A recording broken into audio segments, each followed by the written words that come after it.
A pleasant good morning. Welcome to Mike's Morning Musings for Monday, February 16th, 2026. It's President's Day. It's a day off for those people who make more money than we do. Anyway, enough about our problems. We have a scandal at the Olympics in curling. The curling controversy at the Winter Olympics widening Sunday as increased surveillance of the matches resulted in the removal of a stone. That's the big round disc that they throw, I guess. A stone thrown by the British men's team for the same alleged violation that burned the Canadians 2 days in a row. This is a New York Post story. In the ninth end of Britain's round-robin game against Germany, officials said that Scottish curler Bobby Lammy had touched a stone after releasing it down the ice. That is called double touching. No double touching. Double touching is against the rules. Britain won the match 9-4. Now, the controversy began Friday night with an alleged violation against the Canadians team by their Swedish opponents. A day later, a stone was removed from the Canadian women's match against Switzerland. Video circulating on social media appeared to show both the Canadian curlers double touching the rocks, but both teams denied any wrongdoing. So this is the scandal we needed. Curling is fun enough, but to get curling with a scandal, oh baby. That is it right there. I'm fascinated by curling, and a number of years ago, there's a curling parlor down in Belfast, right off Route 3. And I went there, I forget why, to do a story.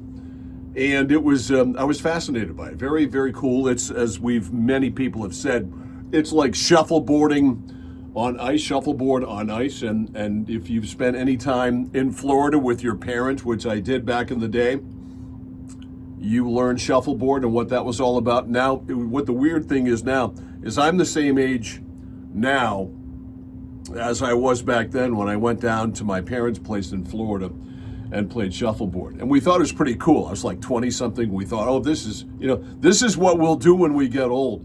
Well, anyway, I digress big time. All right. Bad behavior at sporting events. There's one incident, the Scarborough-Wyndham boys basketball game down in southern Maine, which was a huge upset, Scarborough knocking off number one Wyndham. The game was played at the Expo in Portland.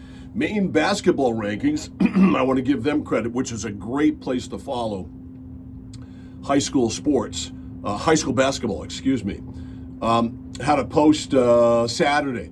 We have our first fan ejection, and it's video shot by some fan, I think, of a woman being ejected from apparently a seat in the first row of the Expo, and off the as she exited stage left, she gave the "We are number one" salute to the official who ejected her. Now, when you get to the point when you're at a high school sporting event, and I don't want to be sexist by saying this, but when you're a woman, I mean, we expect this kind of stupid behavior from guys, but women are seemingly much more rational. But in this case, it was a woman.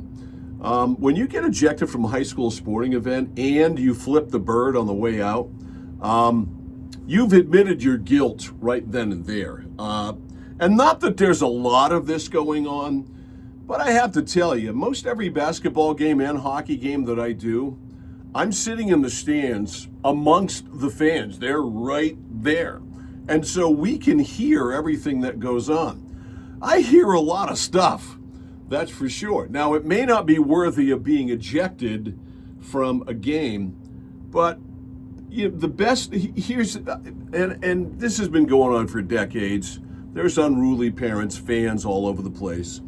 And it's one of the reasons why there's a shortage of officials. But the best way to police this is to have the other fans speak up and self-police the idiots among us who act like asses. And I mean, I even heard it Saturday night at the Mesolonsky Hampton Academy hockey game at Colby, and I wasn't sitting amongst the fans. We were up in the press area doing that game, and it's just unnecessary.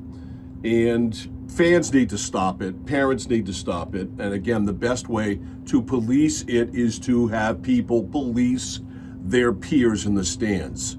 Now, and I know that's something you're going to be. I'm never hesitant to do it because I got a big mouth.